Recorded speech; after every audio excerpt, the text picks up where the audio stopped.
All right, I just um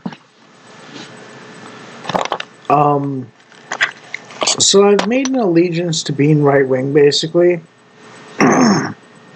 even though I'm kind of naturally left brained or left of center politically naturally. But I made this decision a while ago based on the character and so on. And I've been exploring the depths of meaning and purpose and relations and so on. And I just hit a wall, basically. It's like an unpassable wall of existence with what's called life's mysteries. So the chicken and egg, the being and becoming, the ship of Theseus, the image and the object, and yet the communication ability of using an image to describe an object, and like all these like weird like sort of like things that are like, huh, that's a head scratcher, and no one knows the answers to, and no one has ever known the answers to it, more or less. I mean, the communication one is sort of answerable, but the other ones aren't. And then there's also free will versus God's sovereignty. All these paradoxes that there's no like you can't answer them logically and be correct, almost is the way to put it. And what I've discovered is basically my attempt at depth is like me trying to build a Tower of Babel or Tower of Babel.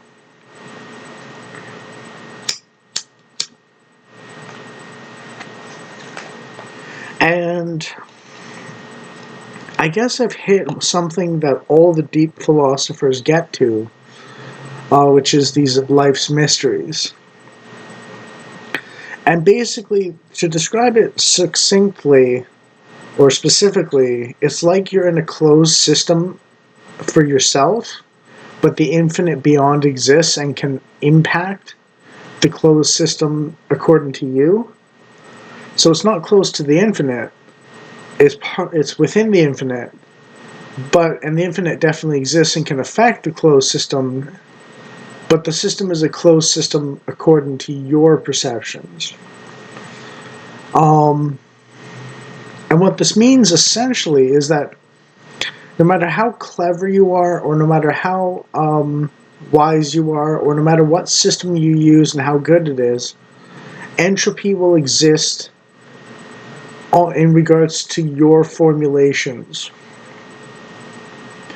So basically, there's no avoiding the noble lie, or secret sin, or axiom, or presumption, or something like that.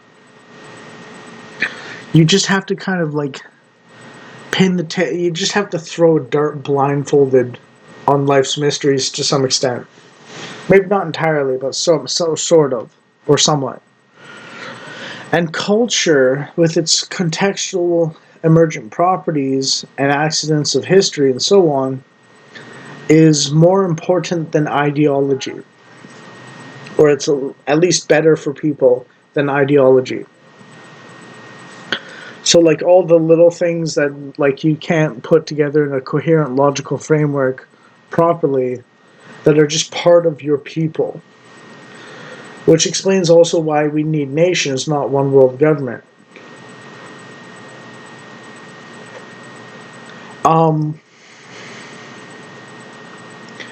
What this means is basically the failure of a system, a systemic failure is not a bug of a bad system, it's a feature of a good system.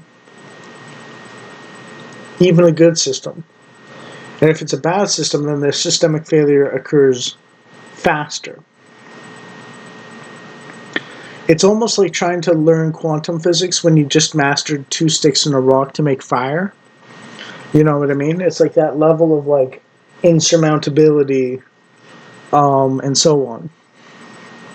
You know, and like the philosophers get really uncomfortable with this because basically what they're saying is, I know throw ball and catch ball works, Newtonian physics, but I don't know why it works.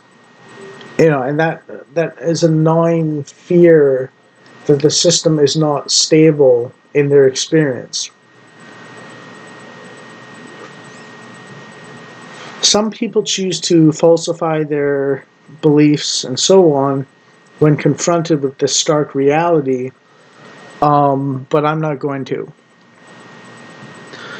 What this means is that there's a wait and see approach where you allow the system to collapse its possibilities into a specific outcome, and then you plan based around the possibilities of which outcome it'll be, basically. Sort of like Schrodinger's cat, like if cat alive, feed it, if cat dead, bury it kind of approach.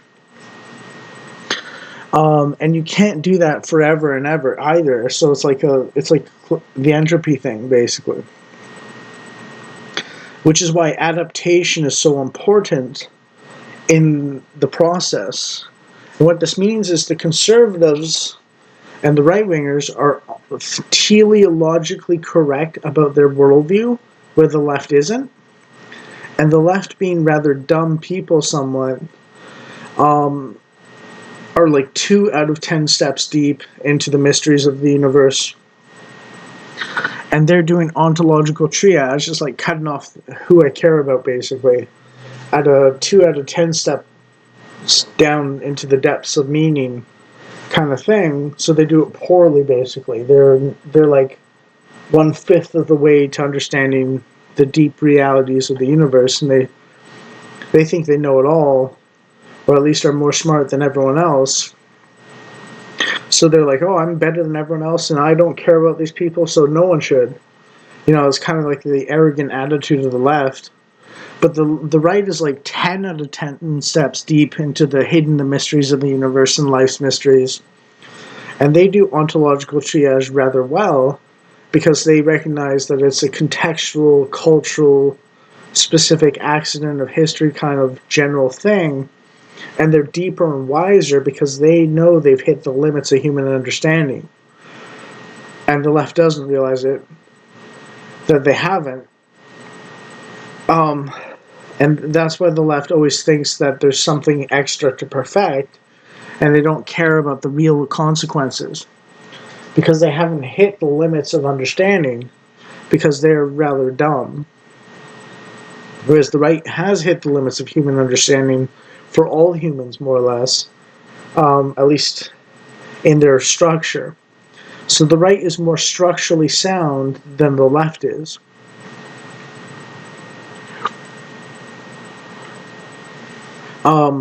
In the end. So the right embodies the deepest philosopher's wisdoms better as a structure than the left does. And the only reason the left thinks that there's infinite knowledge available to humans is because they haven't hit these hard limits, because they're dumb. Because they don't piece together everything in between step 3 and step 10, or between step 2 and step 10, whereas the right has done it, basically. And this is a function of Ian McGilchrist's left brain versus right brain hemispheric propensities towards what kinds of thinking and so on,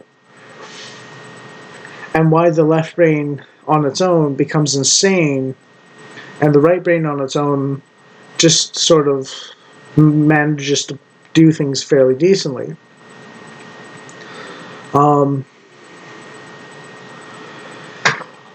It's kind of frustrating for me, because I'm a very principles and theory and logic kind of person in a way, but at the same time it's like I hit this wall where it's just like I know there's something beyond it that will affect me and any system I create, but I can't see past this wall and know at all what's going to affect it this particular way necessarily. I can only guess within the closed system. And even then I can't do it for too long because of entropy. It's like a feature, a structural feature of reality. It's not a bug, and so on. And I realize this is an overly wordy way of putting it, basically, but basically, one of the things you learn is people can put in rather simple English what the great philosophers come up with in entire books.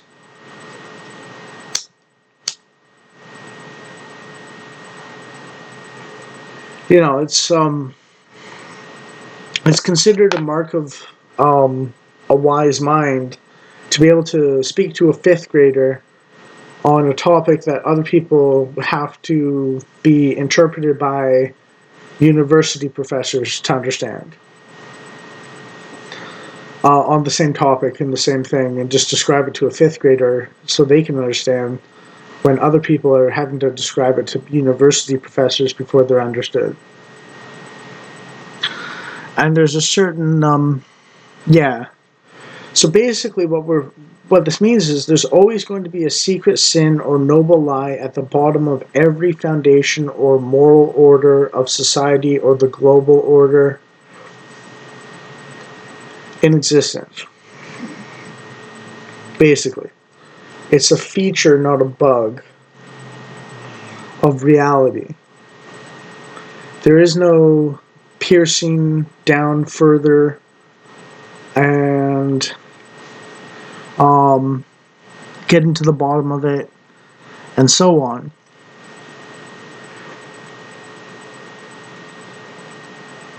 The thing is because it is. It's a just so story, but reality enforces it, basically.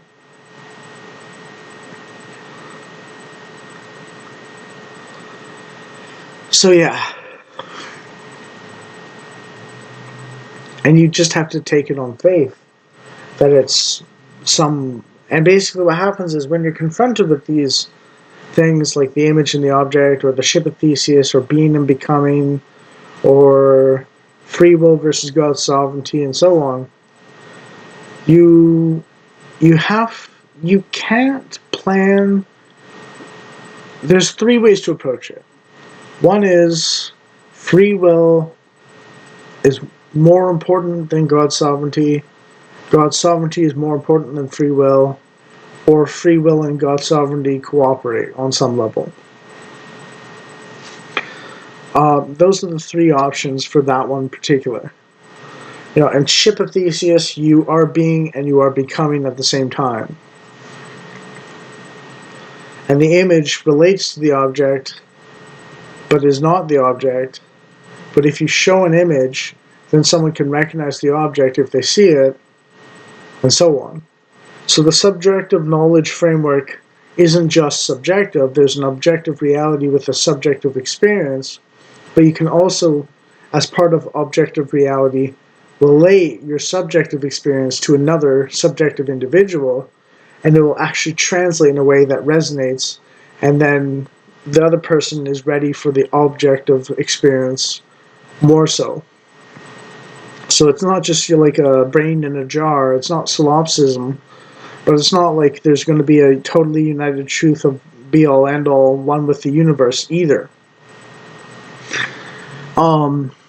And I realize that this is kind of basic knowledge to a conservative, but like I said, I'm prone to being left wing naturally. I just sort of consciously made an approach to the right more often. Due to good character of the right wingers that I follow, and so on. And it's like, oh my god, what do I do now?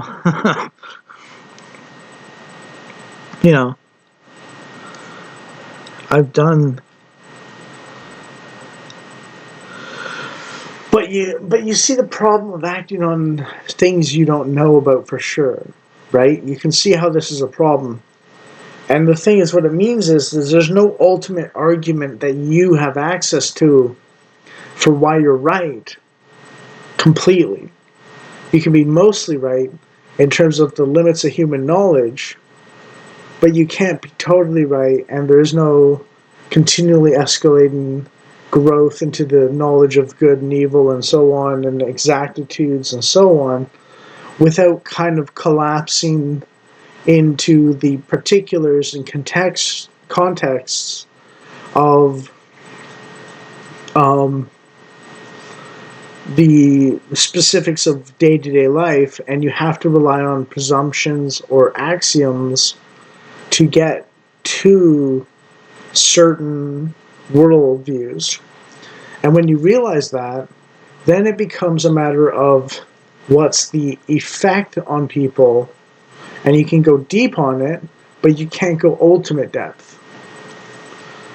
And basically, I guess the important thing to realize is you're essentially going as far deep as you possibly can so that you hit the boundaries of the possible, of the possibly known, the things you can possibly know. And then you just rewrite some contextual aspects based on the culture and the limits of your human knowledge and so on. But you need to hit the boundaries of reality to some extent, or knowable reality, to be a very good arbitrator of this sort of thing.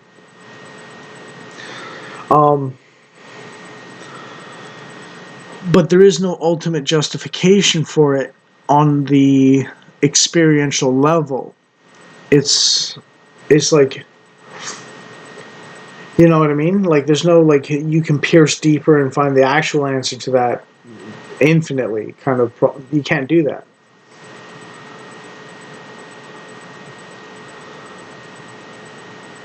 And the left is appealing because they claim you can do that, but the right hits the boundaries of the knowable reality, and they say you can't do that. And the left, and basically what postmodernism is all about is trying to find that ultimate end into infinity, or purpose into infinity, of a system. And they don't accept limits. But those limits exist anyways. And basically, what this means is, because ENFPs, or ENTPs and INTPs and INFPs, although INTPs and INTPs and, like, I think INTJs or something, are very allergic to postmodernist thinking in a way, they are sometimes prone to elements of postmodernist thinking, like the deconstruction part of it, but not the presumption that there is no such thing as a universal story. So basically what that means is the intuitive N and the P, that's consistent with all of those groups, except for the INTJ, who isn't even a postmodernist. What this means is the intuitive for N, perceivers for P, basically postmodernism is one long, wide-scale traumatization of people on the nature of reality in order to solve their own mental states, and trying to force enlightenment on the world and its consequences have been a disaster for mankind, to paraphrase Ted Kaczynski.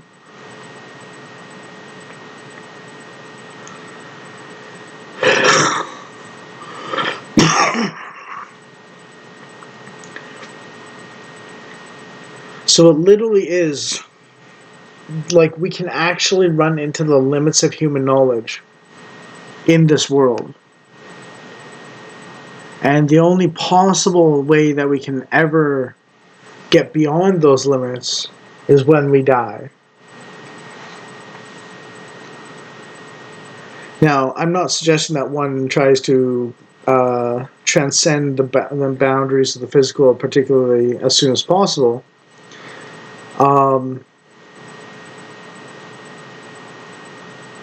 Because even then, I don't know if it would work. But even then, I don't want people to die. At least not more often than not. But what this means is basically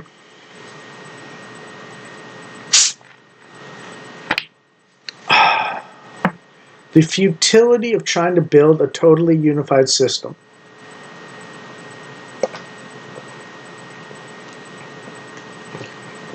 For all time.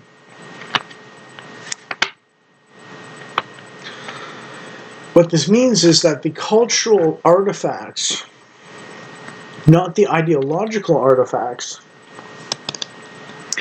are actually a wiser foundation than trying to get at the one truth of everything forever. Because you just can't do it.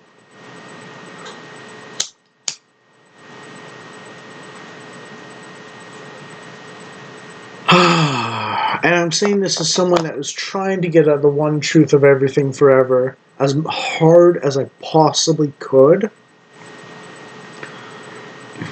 And I've just been totally stonewalled.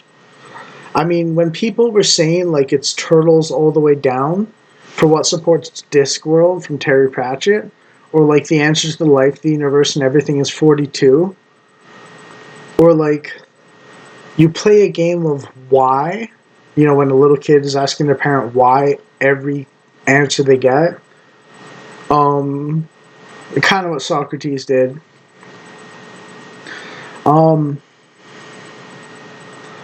You know, kind of what the postmodernists do. Eventually, reality itself will give you a "it's just so" answer. And a "just so" answer is basically just saying, "'cause it is." There's no explanation that I have. It just is always this case. I just experience that it is always this case. And that might be why quantum physics is so impenetrable to some extent, because it is, but at the same time we can't quite pierce it because all the tools we have are bigger than the thing we're studying, so even perceiving the thing changes the thing because of the way that physics operates. Right? Like if you have a needle, right, and you're trying to poke an atom, well, the atom's smaller than the tip of the needle. But if you have a needle and you're trying to sew a thread through a blanket or a quilt, right, then it makes sense. And we just cannot actually build a smaller needle and perceive it properly than something that we're actually trying to investigate within quantum physics.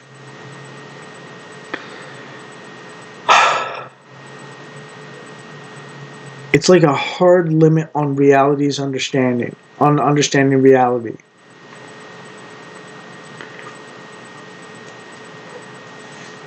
Sorry, I'm just obsessed with this because, like, my life's mission has been basically trying to get to a unified theory of everything forever to some extent, while also resolving, like, the current Dark Ages. And I was seeing progress in resolving the Dark Ages through the cultural angle,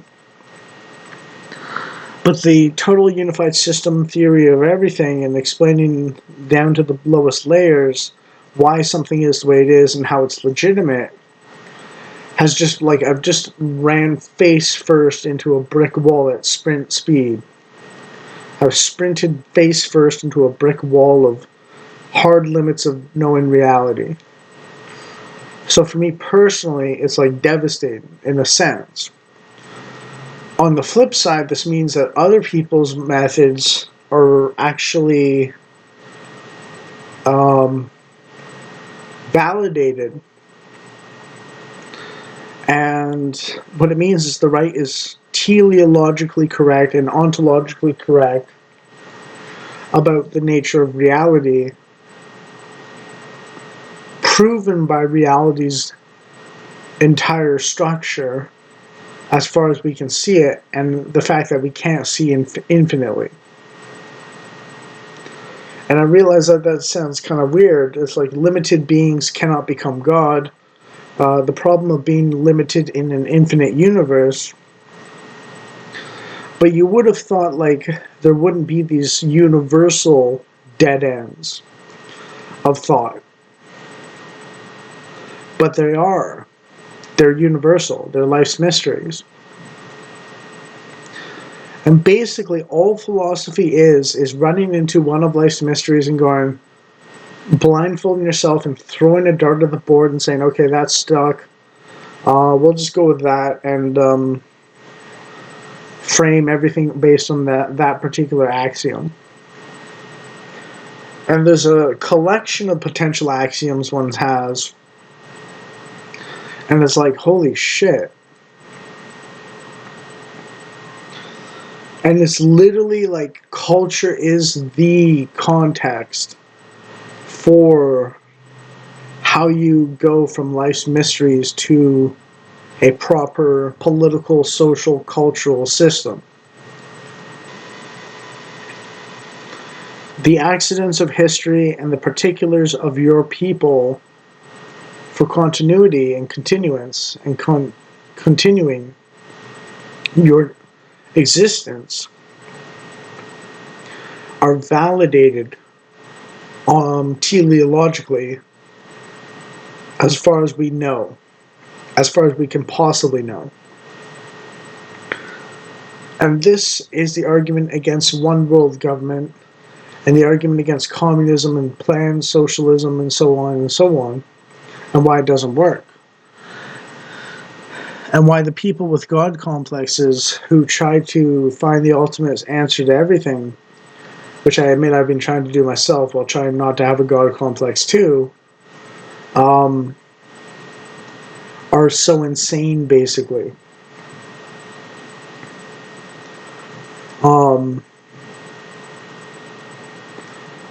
Yeah. So I'm not invalidating everything I've said up until now in my existential crisis guide and toolkit. But I'm saying, like, oh, there's like a hard limit of like life's mysteries that one can never solve in this side of the grave. And like, for someone who's been trying to seek deeper and deeper into the fabric of reality and nature of reality, it's like a hard wall that no one's been able to bypass, who lives or ever lived. And it's like, it's just like, whoa, dude, crazy. However, I will add one thing, which is because I believe in God and because the terror of the infinite scared me, and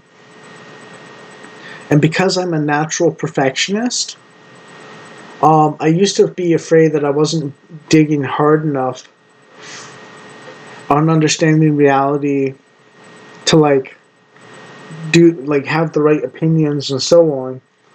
And with this, what I've found is by God denying me the ability to dig deeper, it's sort of like me going, okay, he's finally given me permission to let loose, let go of it, and not have to worry so much anymore. He knows I literally cannot bypass what no one has been able to bypass before. It's like him being given permission to be my fallible, flawed, imperfect self, because I just can't dig deeper than no one else, than the point at which no one else has been able to dig deeper. And it's like, okay, now I know God has made accounts for my flaws, because he's designed a system where I can get to the point that everyone else gets to, and no one can get beyond. So I've finally done my work in depth to understand the nature of reality and the importance of like good morals and so on to some extent. I've got like I've gotten my answer in a way through the denial of digging deeper of my relation to God now.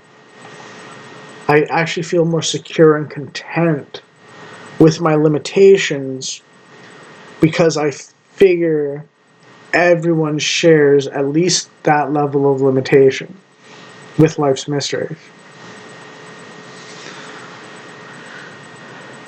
And it sort of strikes me as kind of similar to Arcane Season 2, where Victor says there's no prize to perfection, only giving up the chase or pursuit.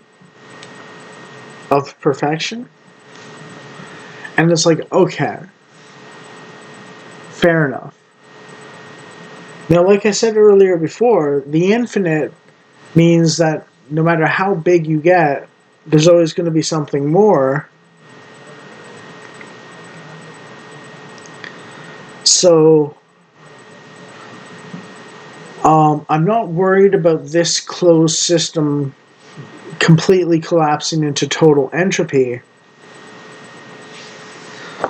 but because the infinite will feed into it somehow. I just don't know how it will. And that's where faith and the biblical text, scriptural quote, lean not on your own understanding, but trust in God, and He will make your paths or ways straight.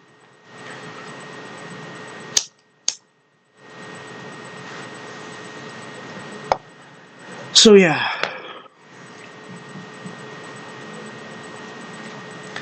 I no longer have the illusion that I can dig deeper. So I no longer have the belief that I'm guilty if I don't, because I just hit the wall that literally no one can bypass.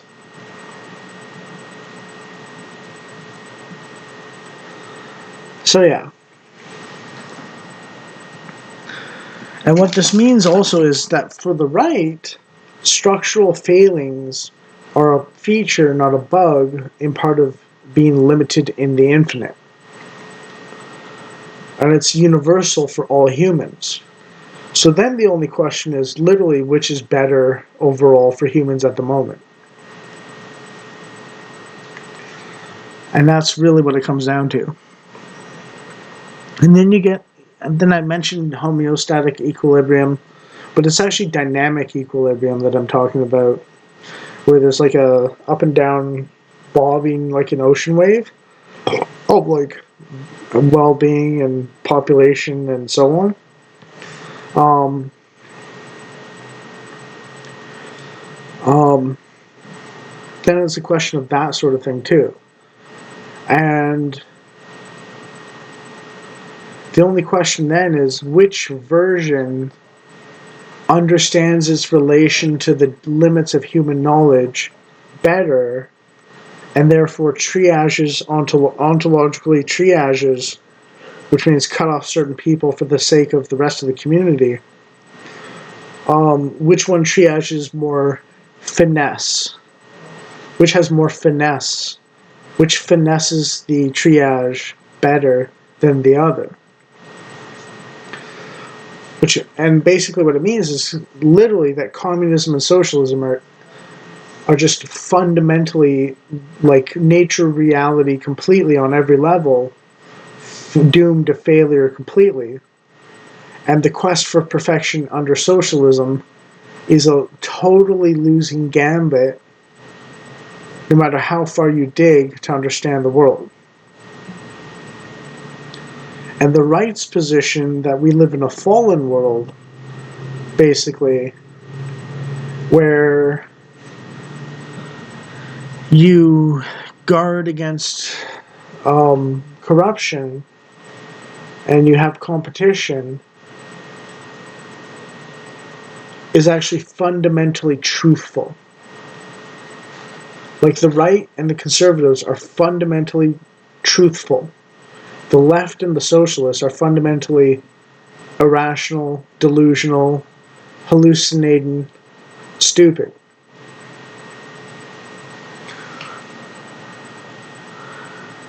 So I'm reasonably satisfied with the direction in politics and culture I've taken. Um, a little shocked because my natural disposition as a leftist is to dig deeper into nature, reality, and find the one true answer to everything forever. But this is just kind of a shock and awe kind of experience for me, because even though I picked the right culturally and politically, I'm still like leftist brain in terms of like the dig deeper into the ultimate answer for everything forever kind of mode, just as a natural disposition. And like I said, I'll just finish with one last thing, which is a repeat of something I said earlier in the beginning, which is the only reason the left thinks you can dig infinitely deep is because they haven't hit the boundaries of reality that we can possibly know. The right already has, most often, which is why they accept the limits at this side of the grave, and the left hasn't hit those limits because they're kind of novices, or they're only like, like one shovel deep, as opposed to 10 shovels deep before they hit the bedrock. So yeah.